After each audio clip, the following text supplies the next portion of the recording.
Suvendu sir, আপনি কি দেখছেন নিউজে? আসলে মিশরে একটা মারাত্মক দুর্ঘটনা ঘটে গেছে।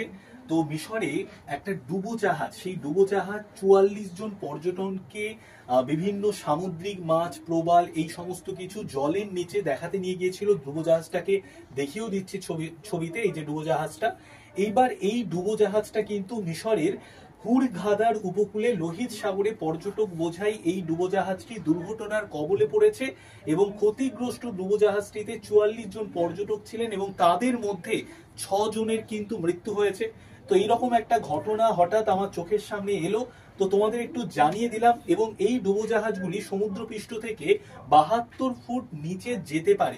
তো বুঝতে পারছো এই ডুবোজাহাজগুলোকে কেন ইউজ করা হয়?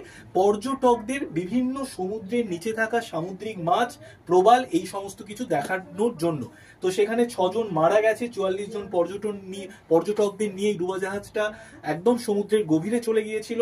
তো সেই নিউজটা আমরা পেলাম, তো তোমাদেরকে আমি জানিয়ে দিলাম। প্রতিদিন সকাল ৮টায় তোমরা চলে এসো কারেন্ট অ্যাফেয়ার্স এর ক্লাসে। এই চ্যানেলে প্রতিদিন সকাল ৮টায় আমি কারেন্ট অ্যাফেয়ার্স এর ক্লাস নিই।